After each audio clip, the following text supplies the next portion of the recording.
Panginoon, sa napaka-meaningful, Lord God, na Sunday, Panginoon. Salamat, Lord, sa banal mong Espiritu which you sent, Lord, to convict the hearts of your people, to let us realize, Lord, of how powerful you are, of how great you are, of how amazing you are, of how able you are, of how sovereign you are. Today, Lord, as I share the word that you prepared for your beloved people, Panginoon, hide me behind the cross, Lord, so that I can deliver the message solely from you, Panginoon, and not of a human mind, not of a human capacity, Panginoon. Lord, anoint the lips of your speaker. Make the hearts of your people a good ground where this seed will be planted, Panginoon. Huwag mong payagan, Panginoon, na bumaba sila ng simbahang ito, na hindi nila nakita, nakuha ang kanilang portion, that they didn't get their portion, Panginoon, Lord God, because I know, Lord, we know, Panginoon, that every word that proceeds from your mouth, Panginoon, would establish our hearts, would make our souls strong, Lord, and would make our physical body able to continue another mile. Lord, we give you all the glory and the highest praise in Jesus' name. Amen and amen. Alright, so we are still at the series of Glory, God's Love Orchestrate You series. The slides are there for you, but if you have your Bible, I would like to convince you to get at saka i-highlight ever kaya. Pero pag wala, that's gonna be fine. But I always recommend that you have your physical Bible para matandaan niyo, no? Now, there is the story, or the story that I'm going to share with you, because this is a 4-chapter story, no, sa ating sa Biblia natin. Ito yung kwento ni Ruth.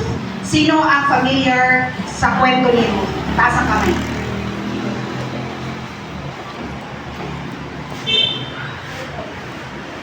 Wala. Pero kilala niyo si Ruth, naririnig niyo si Ruth, definitely. Siguro nabasa niyo yung past, kaya lang hindi pa niyo ma-recall or napalaliman. Now, this is a 4-chapter story ang Ruth. Pero ngayon, bibilisan ko ang pagkwento sa inyo. Hindi natin babasahin kasi mapoprolong tayo. Hindi tayo makaka-jump in dun sa pinaka sa pinaka key verse natin or sa focus verse natin. But let me tell you a story, okay? The story of Ruth in the Bible is only 4 chapters. Ngayon, ang setting ng kwento na to is a lugar na tinatawag ng Moab. Say to your katabi, Moab. Moab. Okay. So, ang Moab na to, it is 25 to 30 or roughly around 5 to 25 miles away from tinatawag natin na Bethlehem. Alam natin kung saan nakalocate ang Bethlehem Church? Gusto ko makinig kayo, ha? I'd like to ask for your ear and for your heart because there are many lessons na kailangan nating malaman dito. Most especially first time ninyo na nabasa o ma-recall si Ruth. Alam niyo kung saan nakalocate ang Bethlehem? Yes or no? Yes. Where? No. Bethlehem is located in Judah. Judah has many places, and one city of that is called Bethlehem. Now, Ruth has cast of characters. Kagaya ng movie, merong cast of characters. Amen ba? Alright? Now, itong Moab na lugar na to, this is 25 to 30 miles approximately, not the definite number, 25 miles, lagyan natin 25 miles away sa tinatawag nating Bethlehem, which is located sa Judah. So, ang mga tao dito, ang cast of characters dito is showed up, is si Elimelech, si Naomi, si Malon, si Kilon, si Ruth, at saka si Orpah. Babalikan natin sila mamaya, okay? Lahat ng taong to may significance dito sa story, hindi lang si Ruth. Ngayon, ang mag-asawang Naomi at Elimelech, si Elimelech, by the way, he is one of the priests serving the Lord during this time. Okay? Now, mag-asawa ito sila sa Elimelech at si Naomi, together with their 2 sons, Malon and Kilon. Ang sabi ni Elimelech, na nagkaroon ng famine, the reason why they left, Bethlehem, it is because, balik sa reason, sa condition, is the reason why they left it is because during that time, there was a great famine in Judah. Pag sinabi natin great famine, it is not just simply tagutom. When we say famine, Or in English, this is used by people who is extremely starving. Ewan ko lang kung narinig nyo na po sa movie or have you read that sa certain book that I am famished. When you say that you are famished, ang hungerness mo rate from 1 to 10, 10 is the highest 10. So, ibig sabihin, during the time, sa panahon na yon, na nandun sa Bethlehem, merong famine. Pag sinabing famine, kulang ang pagkain. Ang supply ng pagkain at ang crops na ginagather nila, hindi talaga sumasapat. Now, to make the long story short, si Elimelech, together with their two sons, Mahlon, Chilion, ang asawa niya si Naomi, nag-decide ang padre de pamilya na si Elimelech that he's going to relocate his family to a place which is called Moab. Nakukuha natin ang picture na nakukuha natin. Okay, now 10 years later, how many years later, since bitbit niya si Mahlon at saka si Chilion, ang dalawa niyang anak na lalaki, lagay natin si Aaron at si JP, bitbit nila, naging binata, tumanda of good age, doon na nakapangasawa. Kasi andun na sila sa Moab eh. So, ang napangasawa ni Mahlon at saka ni Chilion, si Orpah at saka si Ruth. Okay na? Okay. So, Moab na setting ito. Tapos, after 10 years na namuhay sila doon sa Moab, kasi doon ang may supply ng pagkain, namatay si Elimelech. And after Elimelech died, sa kung anumang reason that the Bible has not stated, no? Sumunod namatay si Mahlon at saka si Chilion, leaving Naomi a widow and at the same time, wala naman.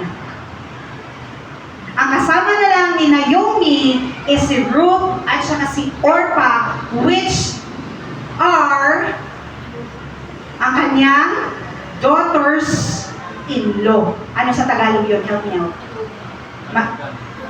Manugang. Ayun, mga manugang niya na lang ang nakira. Okay? So, since wala na ang taga-provide sa kanilang family, because we know in the old times, pag ikaw walang asawa, wala talagang mag-provide sa'yo. Walang trabaho si Ruth, namatay sa Elimelech, yung dalawang anak niya lalaki namatay, naka-experience sila ng taguto. Wala nang mag-provide, wala nang magtatrabaho.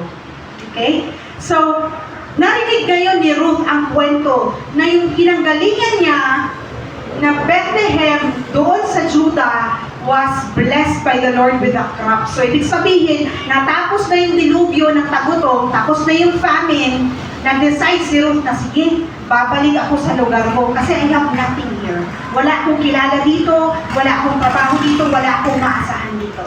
Now, akay-akay niya ang kanilang dalawang manugang, daughters-in-law, si Ruth at saka si Orpah. But along the way, napaisip na Naomi, ano ba ang gagawin ko sa mga batang ito?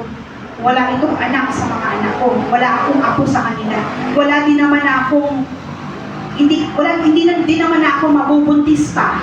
Kasi matanda na ako, wala na akong asawa na kasi in the old times, there is a culture na pag namatay ang anak, hindi ako magbuntis ulit. O susunod na anak, ipapakasal doon sa, hindi ko alam kung ano sa Tagalog yun, ipapakasal sa nabyuda ng asawa. So since good age na siya, sabi ng mga anak, sabi niya kay Ruth at kay Orpah, umuwi na lang kayo sa inyo. Umuwi na lang kayo sa bahay niyo. Kasi wala na akong trabaho. Anong ipapakain ko sa inyo? Wala na din akong anak na pwede niyo mapakasal. If ever makakapag-asawa ako, mabuntis ako, sa tingin niyo yung batang ipagbubuntis ko, ipapanganak ko, aantayin niyo pa? Yung age drop din niyo, uugod-ugod na kayo bago pa nagpinata yung bata. Nakukuha natin. So, ang dalawang to, si Orpah at si Ruth nagsabi na, hindi mama, hindi kami babalik. Sasama kami sa iyo pabalik sa lugar mo. But Naomi insisted. Sabi niya hindi. Bumalik kayo, i-bless ko kayo. By my words, i-bless ko kayo, bibigyan ko kayo ng blessing na sana ang mahabaging Diyos, bigyan pa kayo ng asawa na makakapag-provide at makakapag-alaga sa inyo. Pagbalik niyo sa nanay niyo. And Orpah, one of her daughters-in-law, medyo masakit sa kanya. Pero she decided to go back sa parents' house na niya. But Ruth, the other daughter-in-law, stood firm. Nagsabi sa kanya, hindi mama, sasama ako sa iyo. Whether kung ano man ang mangyari sa akin doon, sasama ako sa iyo. Your people will be my people. Your God will be my God. Nakuha. Now, nung pagpunta nila doon, sinalubong ito si Naomi ng mga taga-roon, mga babae, kasi because she's a native of that place, kilala siya. Uy, si Naomi umuwi. Ang sabi ni Naomi, do not call me Naomi anymore because napakamalas ko. Instead, call me Mara. Ang meaning ng Mara is God. God's hand or God's fist is upon me. Parang I am cursed. Parang sabi niya ganon. Now, to make the long story short, si Ruth at saka si Naomi, andun na sa Bethlehem, wala silang trabaho. Itong Ruth, napaalam sa kanya, sabi niya, Mama, pwede ba na, since tag-ani ngayon, pwede ba na pumunta ako dun sa mga tao na umaani? Yung, yung mga nahuhulog sa pinaganihan nila, yun ang kukunin ko, yun ang iipunin ko, ilalagay ko sa basket ko para may masain at may makain tayo. Ang sabi niya na Naomi, go. Ngayon, napunta siya sa field ni Boaz.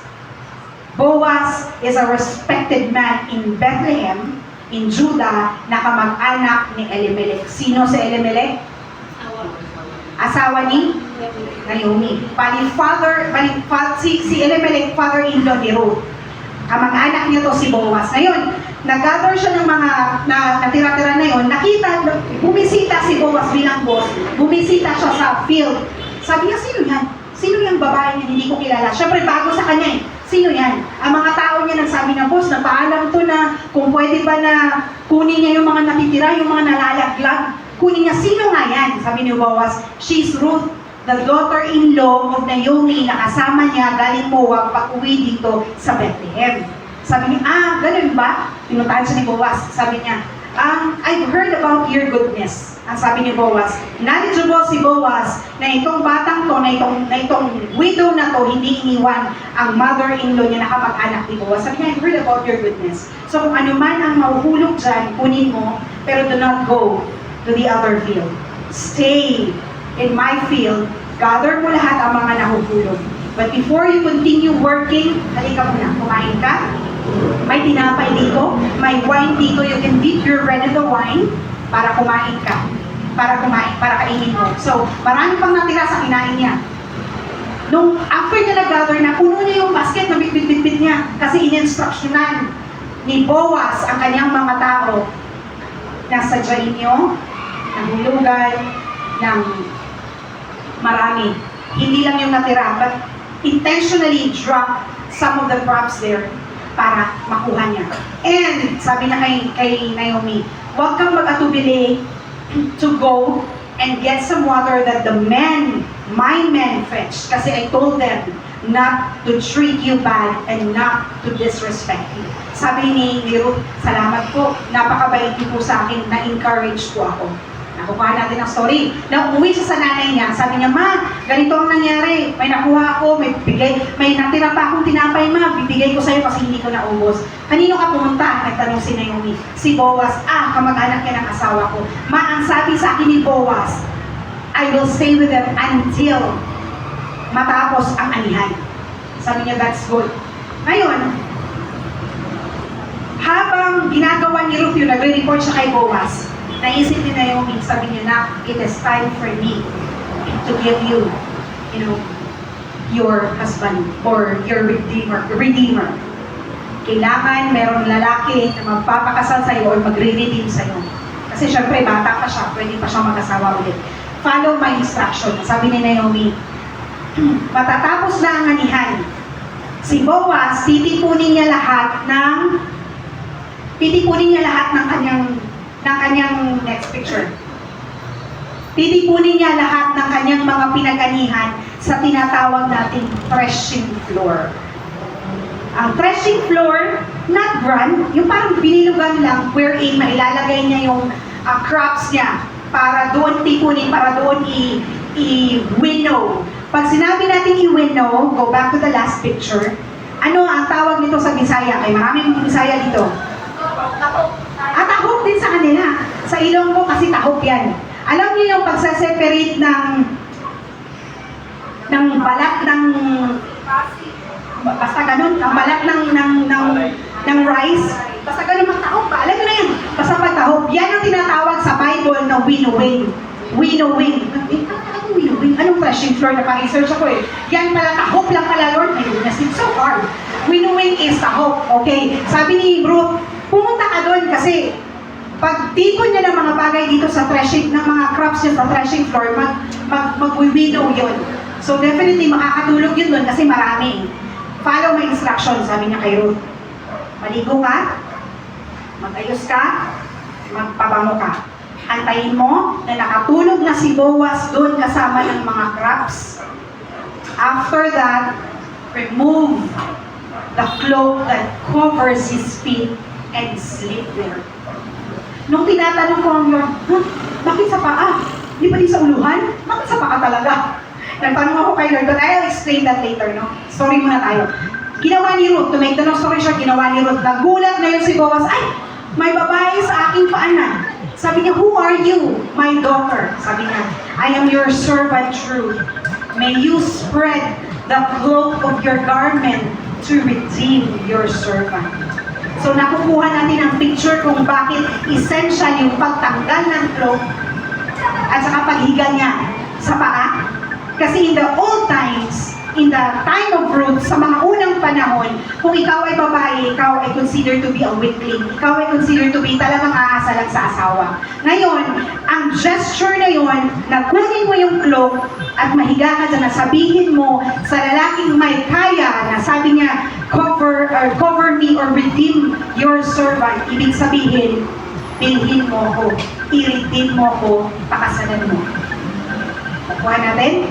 But Boaz is a single man, a bachelor.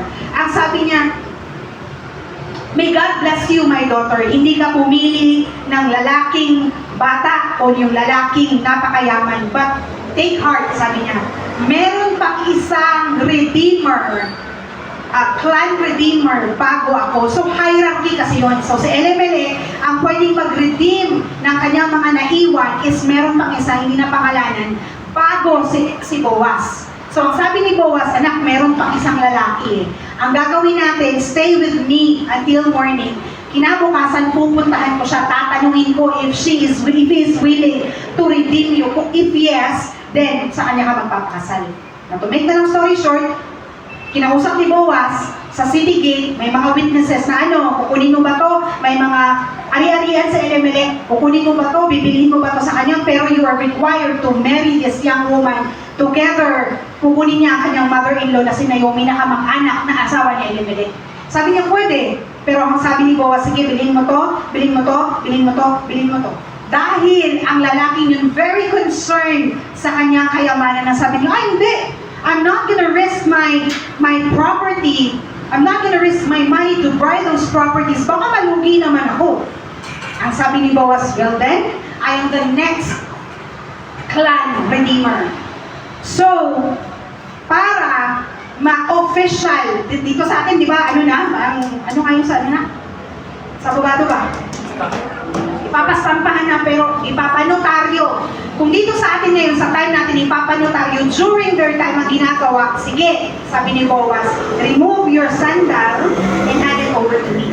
So, ibig sabihin, ginigive up mo yung right bilang a clan redeemer sa mag-inang to at ako ang sasalo. Make the long story short, na-redeem si Ruth, napakasalan niya si Boaz, and at the same time, they were able to have a son. And you know what? Ito, bago tayo mag-proceed sa focus verse, no? Alam niyo ba kung anong Moab? Alam niyo ba kung saan nanggaling yung clan na Moab? Moabites is considered to be a very low clan in the old times. Why? Ang founder nila nun, si Moab. Kaya ang tawag sa kanila, Moabites. Moab is the son of Lot and his firstborn daughter. Kilala natin si Lot? Ang asawa naging pillar of salt. Sodom and Gomorrah, na-recall? Sodom and Gomorrah, nagkasala, pinaalis ng Lord ang wife instead of running towards the promise of the Lord, salvation there, lumingon, naging salt siya. Ang asawa nun si Lot, sino ang tiyuhin yun? Moises. So, pamangkin ni Moises si Lot. Now, si Lot na to, nung nag-asin ang asawa niya, umalis. Pumunta siya sa land kung saan doon pinapasok ng Lord kasi sinira na ni Lord ang Sodom and Gomorrah. Ngayon, he is so concerned na hindi na magpatuloy ang kanyang lahi, inanakan niya ang firstborn daughter niya. Anong abig sabihin ng pastora? That the Moabites is a result of an incest. Si Lot, tatay niya na, lolo niya pa. So, naging anak nun si Moab. Si Moab ang naging head clan ng Moabites. And during the time, kung ikaw ay isang Moabite woman, lowly ang tingin sa'yo. Kumbaga, during their time, parang ang tingin nila sa inyo, pagkakasala, lahi ng pagkakasala. But imagine how the Lord redeemed Ruth through the help of Boaz. And one thing more, alam niyo ba kung sino ang anak naging resulta ng pagmamahalan ni Boaz? Wala.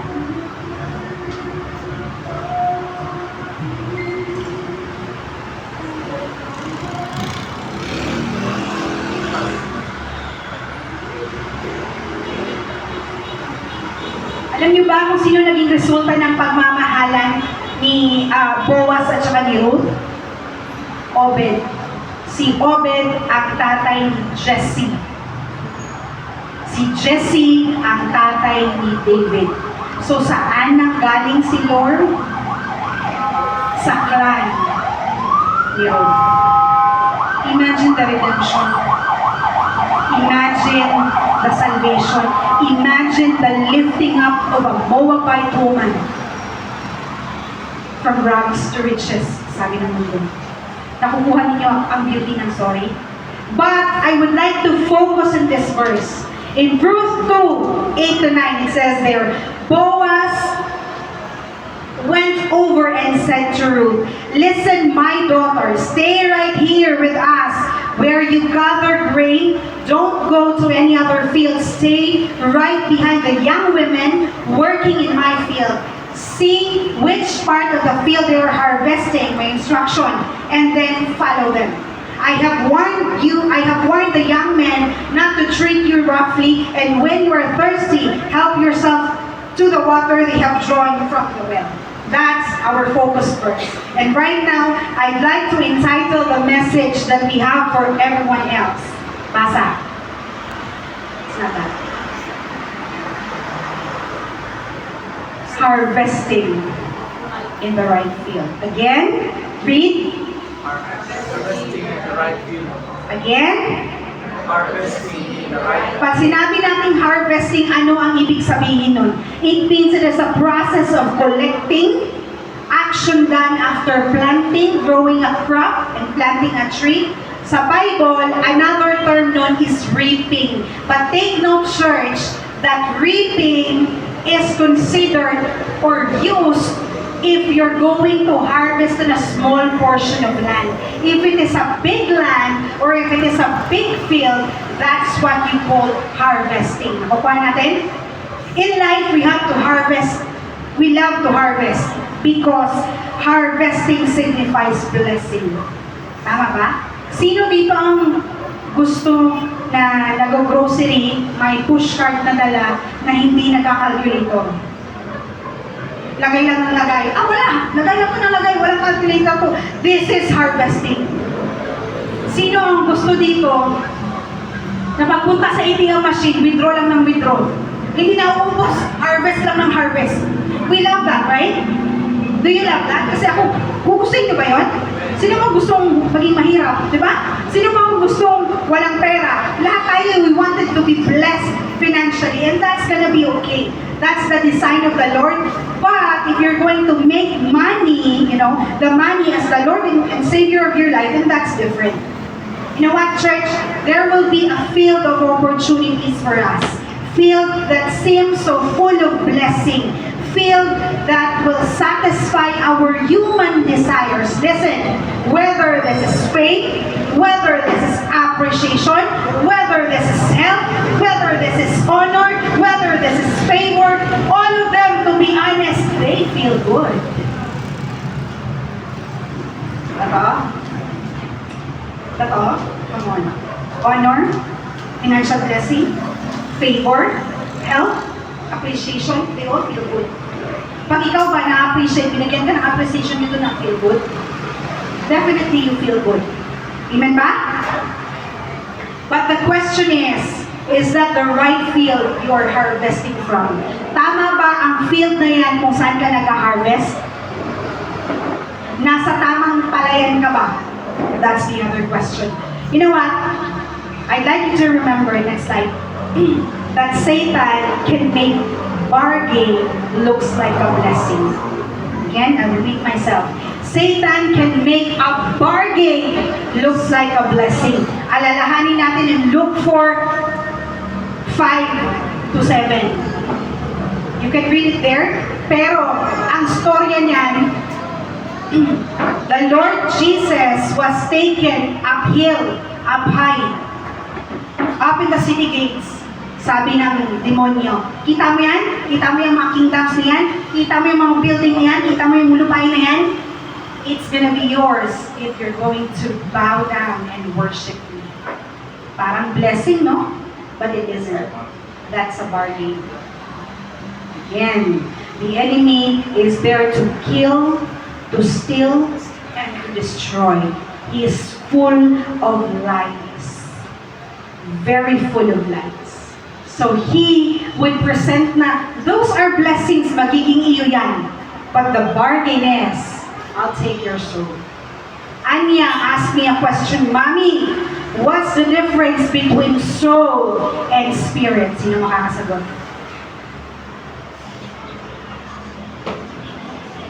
Leaders, who can answer? Leaders of this church, I challenge you, who can answer what's the difference between spirit and soul? Spirit plus soul is Again, Pia? Umaya! Spirit is the Spirit of God and soul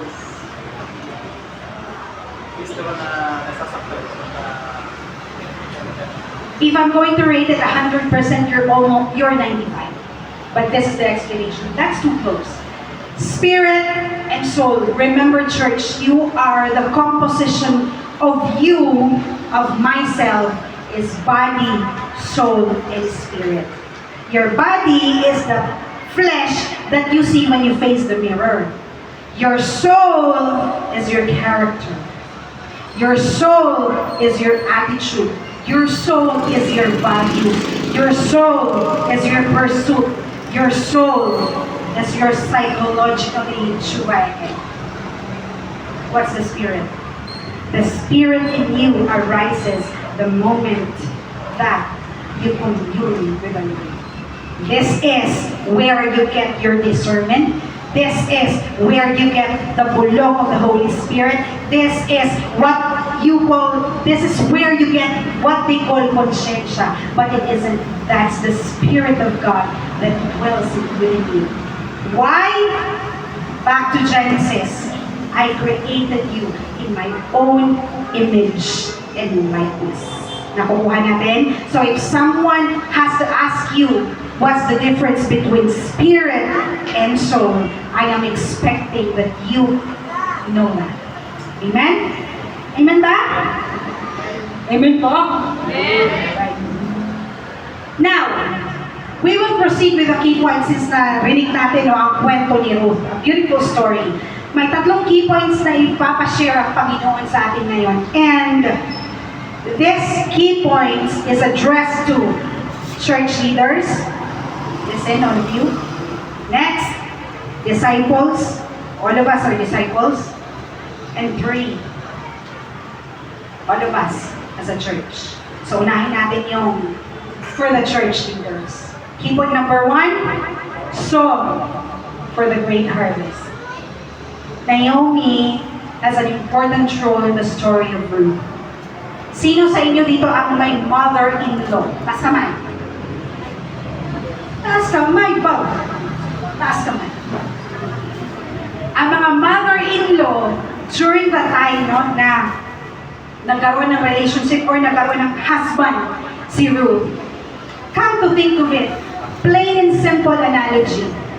Will you ever, kung ikaw si Ruth, will you ever stay with the person who didn't do good with you? Or let's say in a biblical perspective, will you ever stay with a leader who didn't disciple you? You know what? The character that Naomi was described in the Bible, hindi man literally sinulat, pero she was able to disciple her daughters-in-law properly and immensely. That's the reason why when the time na sinabihan niya na yung mga anak, umuwi na kayo sa inyong mga magulang, umayaw ang dalawa. Even Orpah, who left and go back home to her clan, refused to go. Why? Kasi, bakit? May relationship sila. Ruth or Naomi was able to sow to this daughters-in-law. Nagtanim siya ng pagmamahal, nagtanim siya ng time, nagtanim siya ng understanding, nagtanim siya ng relationship. Naomi invested love, time, and her life to them. But reality will always strike. Listen, church. Some will stay, some will leave. Leaders, some will stay, some will leave.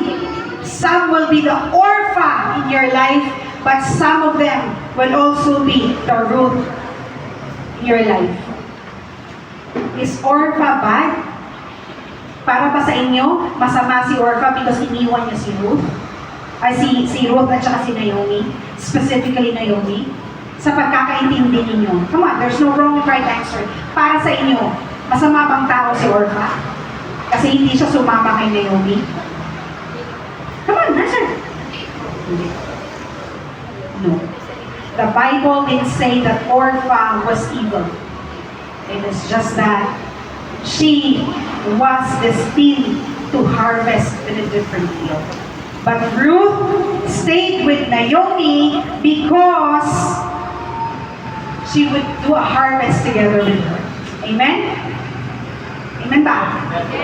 Biblical basis, Ruth 1:8-10. But on the way, Naomi said to her two daughters-in-law, "Go back to your mother's homes, and may the Lord reward you for your kindness to your husbands and to me. And may the Lord bless you with the security of another marriage." Then she kissed them goodbye, and they all broke down and wept. "No," they said, "we want to go with you. We want to be with your people." On Naomi's part, sa part ni Naomi, bilang church leader, bilang isang magulang, did she invested or did she harvested on the right field? Definitely yes. Kaya nag-decide siya na umuwi ng Bethlehem kasi alam niya, doon talaga ang field. Nilagay siya ng Panginoon. Do you think, kung nagpagal siya sa tinatawag nating Moab place, sa tingin nyo, makakapakasal si Ruth? Sa tingin nyo, they're going to be commune with Boaz. Sa tingin nyo, merong Obed. Sa tingin nyo, merong Jesse. Sa tingin nyo, merong David. No. The reason why, nakikita ba natin ang obedience ni Ruth? Nakikita din natin ang obedience ni Naomi. Kasi kung hindi siya nag-sow or hindi siya nag-harvest sa right field, unang-una nagtanim siya ng pagmamahal, nag-invest siya ng pagmamahal, ng time, ng effort sa kanyang daughter-in-law. And eventually, she was able to harvest it in due time. Share ko lang before we proceed with key point number 2. Minsan sa buhay natin, akala natin, ano ba tong field na pinag-harvestan ko, puro na lang hirap. Puro na lang pagod. Pero ang nakukuha ko dito, puro tira. Puro, ano tawag ko sa Tagalog? Puro remains ng mga first crop. Puro, parang, wigit. Parang, alam ko lang, parang mumo. Ayun lang nakukuha ko. Pero, you know what? Ruth was able to experience that. Pero ano ba ang ginawa ni Ruth? She still followed Naomi. She still followed the instruction of Boaz. Anong sabi ni Boaz sa kanya? Huwag na huwag kang pumunta sa field na hindi nakakabilong sa akin kasi madidisgrasya ka. Again, ibalik natin sa mga puso't isipan natin, ikaw ba nag-harvest sa tamang field? Kasi again, this world, the enemy, the devil would show us a lot of fields to harvest. Maraming opportunities, maraming field of harvest. Pero ang tanong doon, yan ba ang tamang field na pinag-aanihan mo? Sure ka ba na dyan ka talaga ilalagay ni Lord? Is that your right field? Kasi if yes, there can be struggles at the first, but eventually, the Lord is going to give you your grand redeemer. Kasi ang Lord, hindi magpapabaya. Even sa kahirapan ni Naomi, He was there. Even sa kahirapan ni Ruth, sa kawalan ni Ruth, the Lord was there. Nakukuha natin ang picture? Nakikita natin? Church. Again, second message. The first is for the church leaders. Ang sabi doon, so, on the right field. Next, for the disciples. Sa mga tao who's being discipled by a leader, harvest obediently. Ruth is the best example of a covenanted person. I remember what Ruth told Naomi when she insisted to go with her. Your God will be my God. Your people will be my people. She lived it to the core. So, ibig sabihin, ang mga tinuturo ni Naomi, bakit niya kilala ang God ni Naomi? Bakit niya kilala ang God, ang people ni Naomi? Why? Given yun, ang pangasawa niya is mga palahi ni Naomi, mga taga Bethlehem, pero it doesn't end there.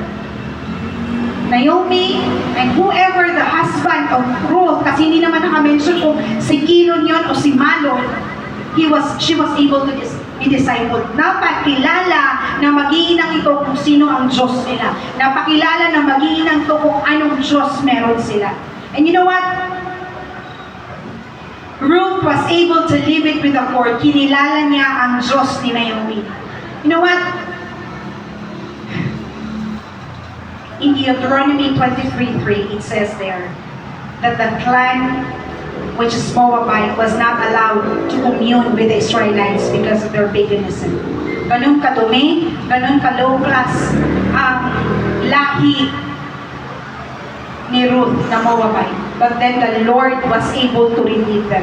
You know what? Ito lang sa mga disciples. Ang mga leader ninyo sa simbahan, hindi ninyo yan kaaway. Ang mga disciples ninyo sa church, they are not your enemy. They are put there on purpose. It's not stated in the Bible that you're not going to be hurt. One thing, sorry ate, but I'm going to use you as an example. Huwag ka nang mahiya, kasi member ko na ng pamilya dito. Every Tuesday ng gabi, I am having my counseling and my discipleship with Ate Maricel. Unang-unang instance pa lang ng pag-discipleship namin, sabi ko, there will be times na mapapagalitan kita. There will be times na sasama ang loob mo sa akin because you're going to hear words which are harsh for you because your heart is wounded, and there would be words that you're going to hear from me na kailangan mo. Pero kahit masakit, you have to hear. I was honest to her, and she was honest to me. Right now, in Jesus' name, I know that the enemy is there to kill, and to destroy. And I just declare that the relationship that I was able to develop with this new disciple that I have will be protected by the blood of Jesus. You know what? When you're discipling people, it is important that you declare the blood of Jesus. And for the disciples right here, we are all disciples of Christ, tandaan natin yan. Again, uulitin ko, if your leaders is going to call you for discipline, if you're going to call your attention on a specific matter, hindi kayo pinagtitripan. Hindi kayo pinapagalitan because gusto lang namin. It is because there's something that the Lord was able to tell us na kailangan i-address. What do you want to happen? Sige nga, I'm going to ask you wholeheartedly, what do you want to happen?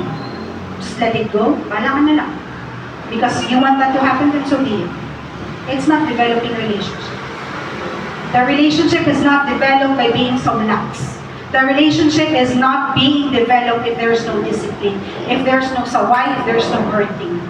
And I pray that all of us here, our hearts will be teachable. And definitely, no, we as your pastors is dealing with the Lord as well. Let me just share with you that I had this, share ko to kayo sa I had this vision.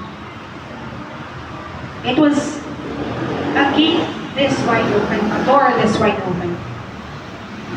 Bukas siya. And there was this light. I was able to chat it to my mirror already. There was this light na talagang nakakasilaw. I was half asleep during the time kasi I know that I am sleepy, but I am still hearing the games that Anya was playing beside me. Because kinakamot niya yung ulo ko because masakit ang ulo ko. And I was asking the Lord, no, is this an imagination? No, Lord, in Jesus' name. What is this? What is this? Because ang scenario during the time was that it seems like it was a white door with the glory of God in it. And I kept on thinking, Lord, is this the end of it? Is this the end of my life? Is this the picture that I'm going to be with you? Well, there's an excitement if I'm going to be with the Lord, no? Pero there is still, holding back that I want to see the kids grow up. You know what? The Lord let me realize because I slept just for 1 hour, soaked in the presence of the Lord. And the Lord was telling me that it was not solely for you. It was the door of the church that was open for the people that Jesus is going to use for His glory. And that, little by little, that happens. There will be promotions. There will be ministries going to arise. There will be shaking. There will be building. And there will be many things that's gonna happen. Are you not excited? Ayo ba? Excited kayong gamitin ng Panginoon? Are we excited to be used by the Lord? Ha? Dapat excited tayo kasi if we're not excited, walang saysay. Ang pagkikilala natin sa Panginoon, ang pagsusulting natin, ang pag-midweek natin, ang pupunta natin sa church, walang saysay yun if you're not going to be used. Ang tawag sa'yo doon, consumer Christian. Kasi consume ka lang ng consume, hindi ka nag-give. How can you be useful to others if you're just going to be a consumer Christian? Diba? Like we have to be ready to be used by the Lord. Amen? How can we be obedient to the Lord, Pastora Jonah? Isa lang yung sagot doon. Deeply know Him. Deeply know Him. Do not confuse yourself between what your heart says and what the Spirit asks you to do. Yan, ulitin ko Ang pagiging obedient sa Panginoon, dapat hindi natin nakukonfuse ang sarili natin kung ano ang binubulong ng puso mo, puso ko sa sinasabi ng Holy Spirit. Amen?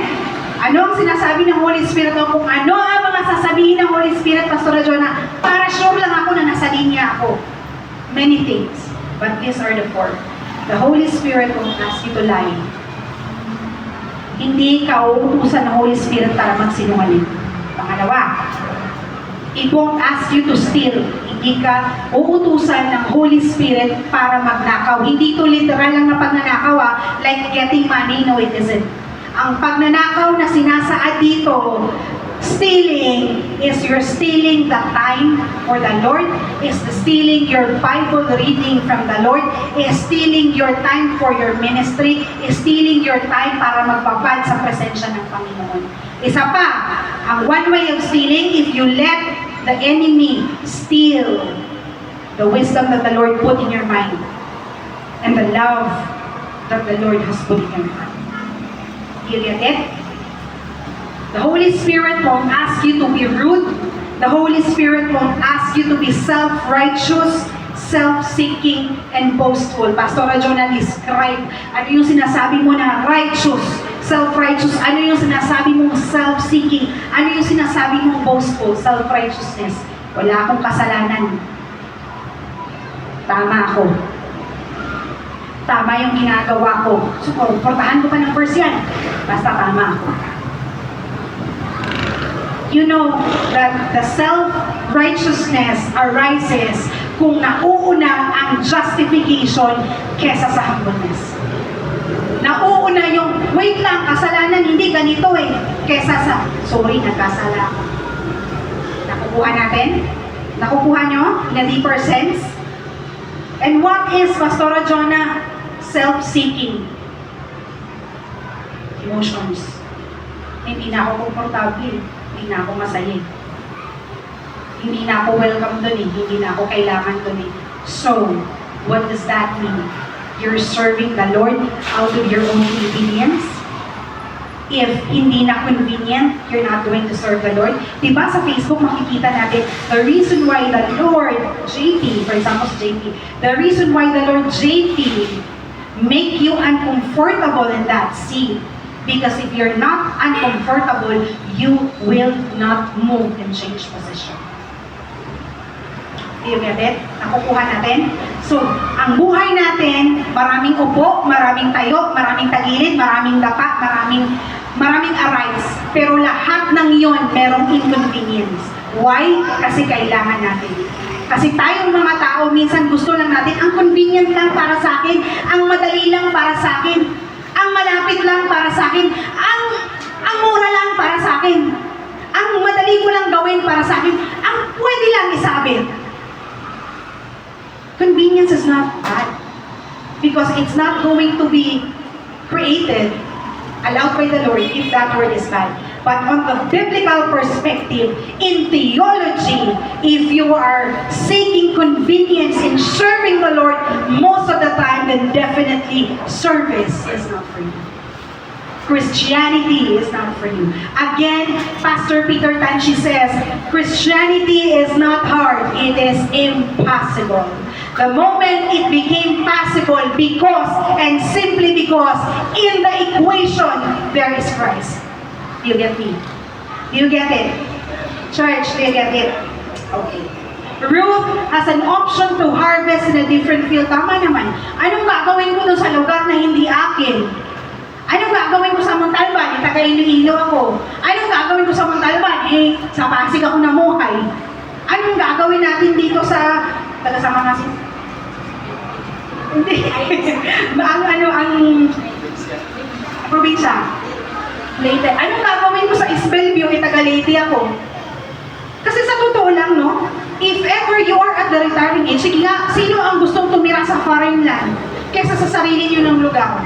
Kasi lahat tayo, in our retirable age, gusto mo umuwi ng probinsya eh.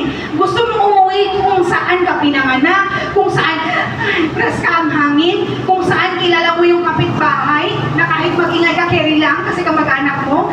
Okay lang na mas okay umuwi sa probinsya na magtanim ka doon sa kahon na mga 1 kilometro ang layo. Okay lang din kasi lupa mo pa rin. Try mo magtanim sa kaso ng kapitbahay. Hindi kayo magbaranggayan. Diba? Sa totoo lang, if you're going to analyze it, anong gagawin ni Ruth dun sa Bethlehem? Pinapauwi nga siya ni Naomi sa Moab sa parents niya Why? Because there is convenience there. Pero sa totoo lang, may option si Ruth. That's the reason why pinanggigiitan ko that Orpah is not a bad person. Orpah is not a bad daughter-in-law. Nagpagal siya Nag-express siya ng way na hindi, sasama ako sa'yo. Kasi nanay ng asawa niya, even if namatay na yung asawa niya, she's free. Literally, sa batas ng tao, sa batas ng Diyos, pag ikaw ay widow, you can remarry. Because you're no longer in a context of marriage. Nakukuha natin? Pero nag-stay siya. Pwede siya, may option si Ruth to harvest in a different field. And that is Moab, where she resides. Pero bakit pinadala siya ni Lord sa tinatawag nating Judah in Bethlehem? Why? Kasi gagamitin siya ng Lord para maging nanay ni Obed. Kung saan nanggaling ang lahi ni Lord. Imagine, no? Grabe pa nun, kagabi ko lang din na-realize, hala, so ibig sabihin, si Jesus, may dugong Moabay. Oo. In a flesh form, in scientific form, may dugong Moabay. Grabe, no? Ang lahat ng kayurak-yurakan, ang lahat ng, paano ko sa Tagalog yun? Ang lahat ng shame, ng kayurak-yurakan, ng kababaan, ng kahiya-hiyaan, naman ni Lord. Grabe, no? Pwede man si Ruth magsabi na, Ma, like on, may uwi ba? Ulit na lang po, ma, doon mo to. Doon na lang po. Anong gagawin ko sa Bethlehem? Imasaway yun. Pag ako binaltrato doon, namatay ka, anong mangyayari sa kanya? Siya sa mga babaeng women, maray pa siya doon. Pero hindi. She claimed to the Lord, nakilala niya yung pinakilala sa kanya yun Naomi. Hindi magsasabi si Ruth ng, your God will be my God, kung hindi niya kilala kung gano'ng ka-great, sovereign, powerful ang Diyos ni Naomi. Amen ba? Amen? Amen. Okay. And lastly, if you're having a hard time in this season, whatever it is, cling to Romans 8:28.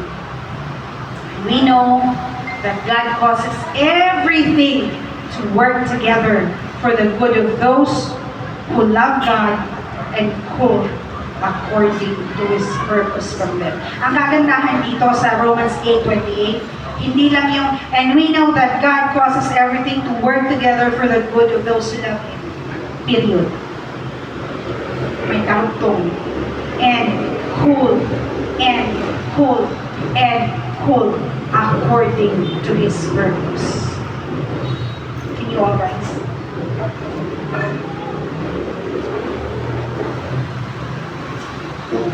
And habang kinakanta natin ni Kuya Lito ang song na to, we will sing together with him now. I will ask our Ate Geraldine na ipamigay yung ating skyflakes, ang ating bread at saka ang ating na juice for our communion.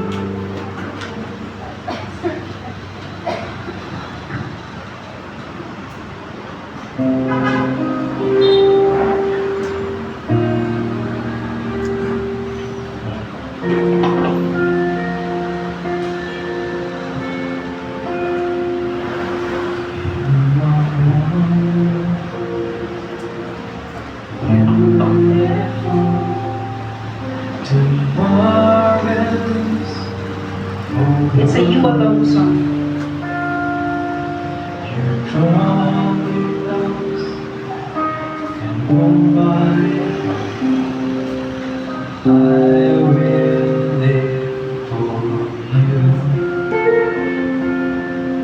You draw me into your arms to stay forevermore. I say yes to you with all I am, over and over again. Oh, my soul, it longs for more of you. My heart yearns for you alone. Jesus, come and hold my hands. You're the one that I love, the one that I need. I'm lost without your presence, Lord. Won't you come and touch me once more? Here's my heart, here's my life for you alone. One church, let's sing that song. You are wonderful, beautiful, too marvelous for words. Draw me close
the hearts of your people, Panginoon. Let us harvest on the right field, Lord. And let us, Lord, show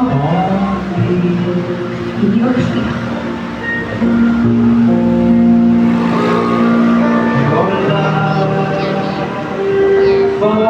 And as you lavished this love upon your people, Panginoon, remind us of our purpose, Lord. Remind us where we started. Remind us, Lord, where we left off. Huwag mo kaming hayaan, Lord, na maging idol. Huwag mo kaming hayaan, Lord,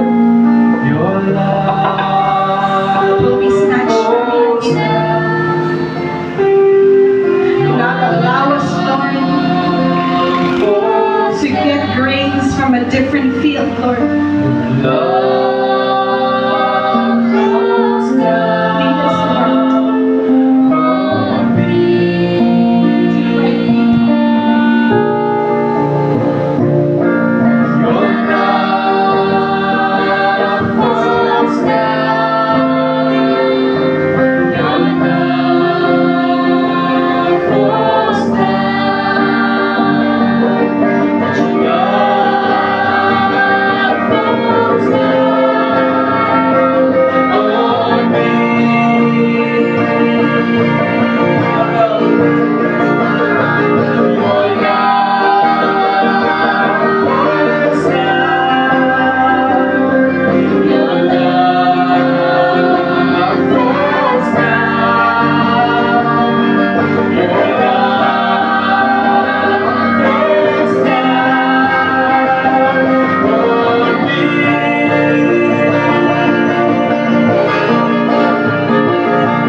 And lastly, for the church, be the instrument of harvest. Naalala ninyo yung mga tao na inutusan ni Boaz na maglaglag ng mga grains para makuha niyo. Let this be us. Pag sinabi ng Panginoon, let this grain fall from your mouth. Let this grain fall from your life, financially, spiritually, emotionally, or any support that is. Be of service. Allow to be used as an instrument for harvest. Huwag tayo maging maramot. And one thing more, I wanted to add, should always remember that before the sowing and before the harvesting, there is plowing. What's the process of plowing? Ang mga tigang na lupa kailangang palambutin, kailangang arawin. It needs to be broken. It needs to be plowed. Because if that field, if our hearts is not plowed, the seeds that the Lord is going to put there, it won't grow and it won't reach harvest kasi mamamatay. So mga kapatid, church, all of us, if the Lord is letting you go through the process of plowing, be of good cheer, be of good faith, because hindi magtatapos sa plowing. There is sowing and there is harvesting. And definitely, when the harvest time comes, not for your glory, not for the glory of the church, not for the glory of the pastors, not even the leaders, but for the glory of the Lord.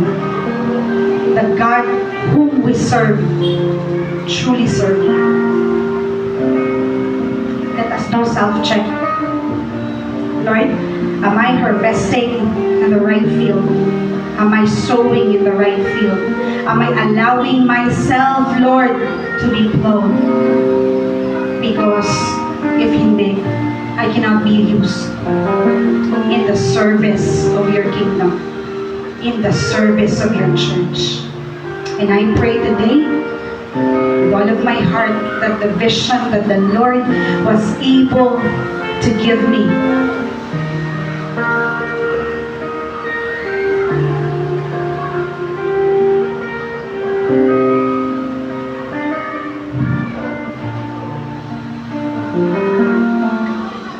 will be cascaded to the hearts of the leaders of this church. Lord, your leaders. Lord, your people. And I pray that the vision that the Lord was able to let me see will shed His light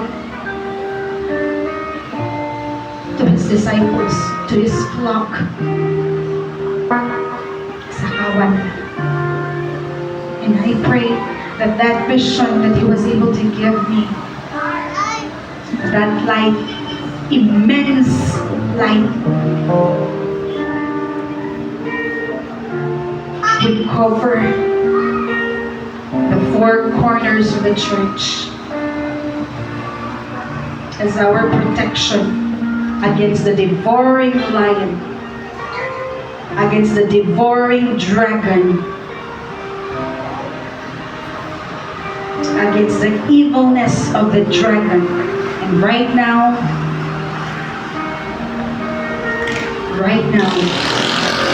I just cast out the spirit of timidity in Jesus' name.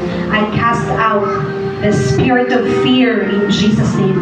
I cast out the spirit of disobedience in Jesus' name. I cast out the spirit of rebellion in Jesus' name. I cast out the spirit of condemnation in Jesus' name. I cast out the spirit of doubt in Jesus' name.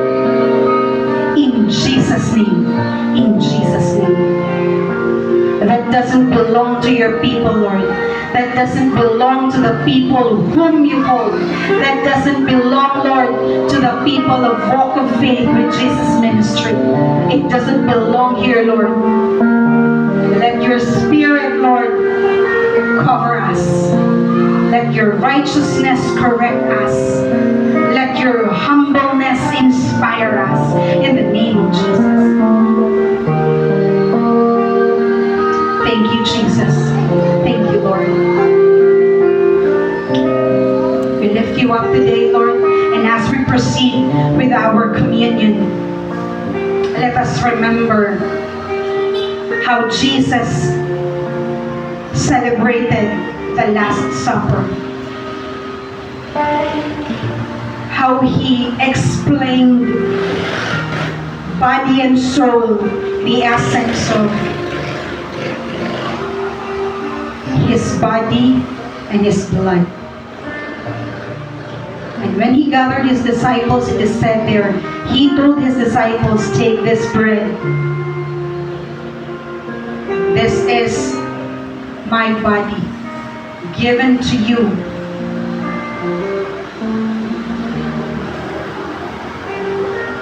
So that he will be a part of his disciples. Take it. And as we eat the bread, let us contemplate. Let us go back to that story. Let us go back to the promises the Lord was put in our hearts. The promises that the Lord was able to give us long time ago. The promise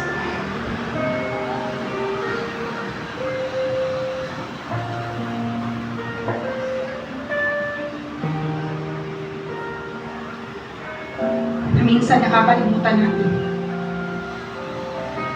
Ang promise ng Panginoon, and I will be with you until the end of age. Ang sabi niya sa mga disipulo niya. And as we partake this bread, let us remember how his flesh was torn, how his flesh was torn apart, how many slashes that is, nung time that he was hit with cuts of 9 tails. Can we take the bread?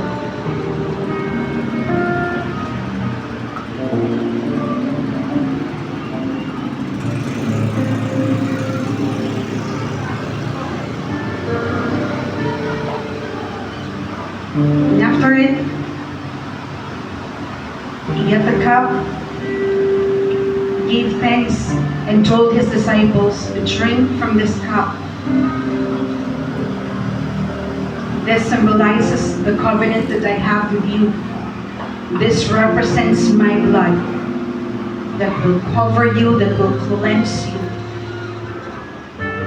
And isa-isa niya pinainom sa mga disciples niya.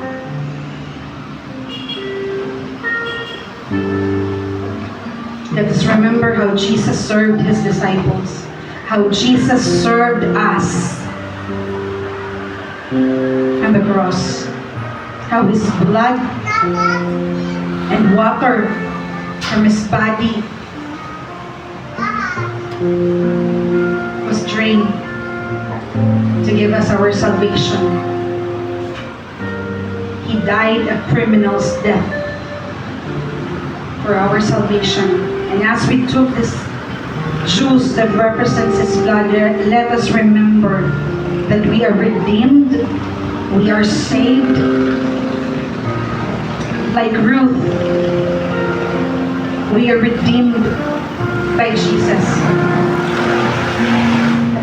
Okay, moving forward, we remember that wherever we go, we carry his blood in our hearts, in an entire body. Let's take the juice.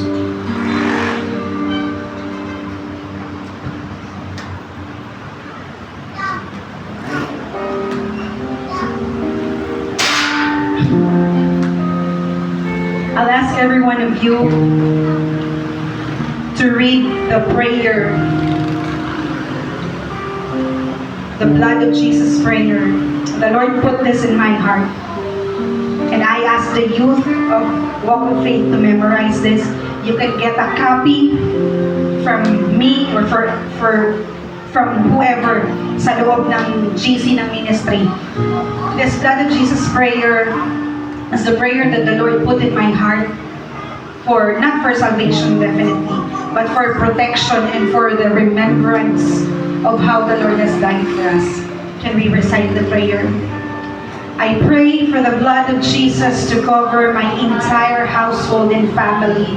Curses against the enemy shall be out of my family, out of my career, out of my life, out of my church.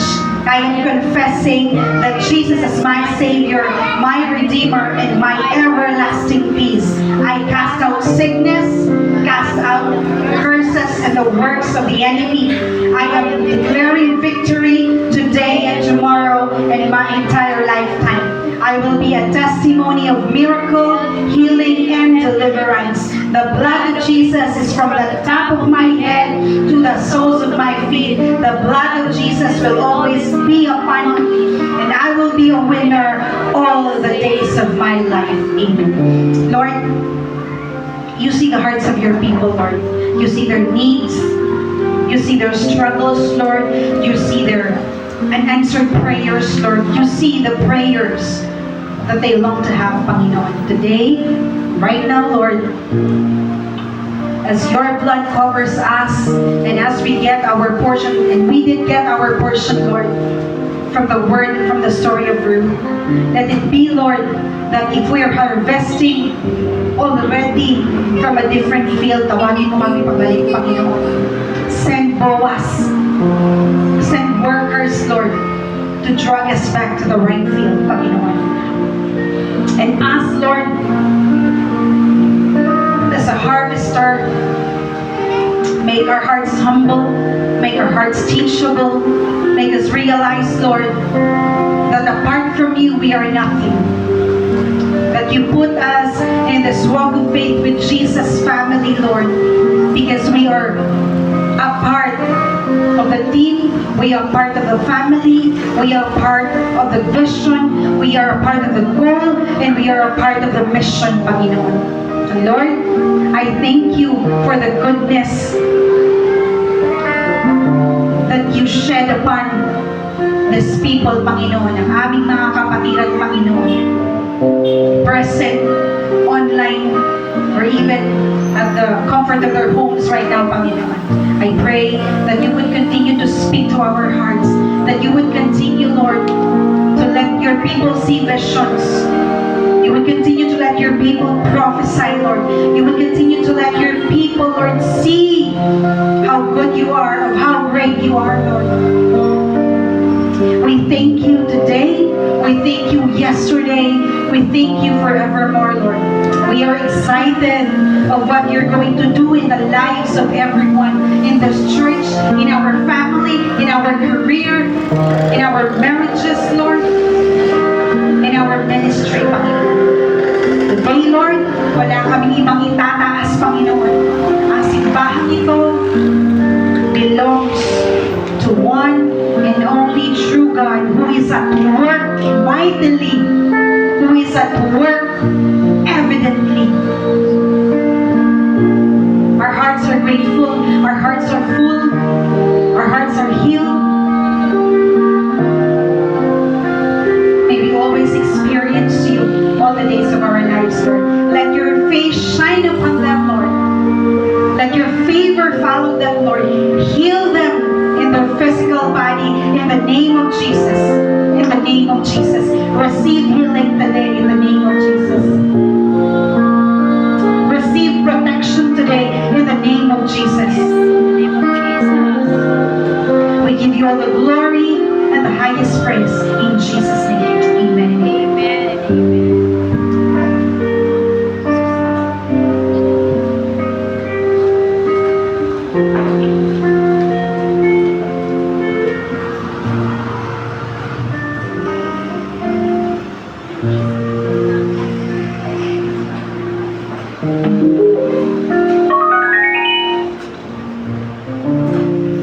Amen.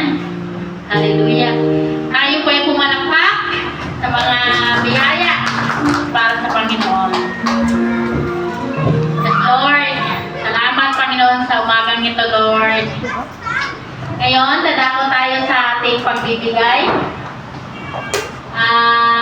Ang pagbibigay ng ikasampung bahagi, yung 10th, no, ikasampung bahagi at handog ay akto ng pagtitiwala, hindi pagkakatalo. Sino bang nagbibigay dito na lubig-lubig? Diba? So, ang pagbibigay, pagkukusayan, no? Walang nawawalan, hindi ka wala ng magbigay sa kapwa-tao. Kapag nagbigay ka, hindi ka nawawalan. Ikaw ay, nagtatanim. Amen po? Hindi hiningi ng Diyos ang pera, ang iyong pera. Kasi di ba, lahat naman po na meron tayo is galing po sa Panginoon. Sa Kanya po lahat. kotse, lahat, hininga. Lahat, kanya po yun. So, ang hiniling niya lang ay ang iyong pananampalataya. Magtiwala lang tayo sa Panginoon. Kasi bibigay niya kung ano po ang karapat-dapat sa atin, no? So, sabi nga po dito sa Malakias, no? Verse 10. Chapter 10, verse 10. Sabi po dito, dalhin ninyo ang buong ikasampung bahagi sa himlayan upang magkaroon ng pagkain sa aking bahay. Subukin ninyo ako rito, sabi ng Panginoon, ng mga hukbo. At tingnan ninyo kung hindi ko bubuksan ang mga bintana ng langit at ibubuhos ko sa inyo ang saganang pagpapala na hindi sapat ang lugar para itabi ito. No, ipinapakita na ang iyong ikasampung bahagi ay pagtitiwala. So, lumikha ng kasaganaan ang iyong handog. At kapag pinagsama, nagbubukas sila ng pabor kahit sa panahon ng taggutom. So, huwag na natin isipin yung para bukas or kahit maliit na bagay, basta sa puso mo, ibalik natin sa Panginoon, ibigay natin sa Panginoon. So tayo po ay tumayo at maghandog para sa Panginoon.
Yes, Lord. Hallelujah, Panginoon. Lord, salamat sa iyong napakadakila, Panginoon. Salamat, Lord, sa biyaya sa araw-araw, Panginoon. Salamat, Panginoon, sa iyong pag-iingat sa aming mga buhay, Lord, sa aming mga kapatiran, Panginoon. Ang bawat isa, Panginoon, nawa, Panginoon. I-bless niyo po sila, Panginoon. Lord, we thank you, Panginoon. Sa araw na ito, Panginoon. Ingatan niyo po kami, Panginoon. Ingatan niyo po, Panginoon, ang bawat isa, Lord God. Lord, gamitin niyo pa, Panginoon. Ang naipon na ito, Panginoon, para sa iyong gawain, Panginoon. Nawa, Lord, ito pa ay lumagot, Panginoon. Salamat, Lord, sa iyong presensya, Panginoon, sa araw na ito, Lord God. We thank you, Lord. We praise you, Panginoon. In Jesus' name we pray.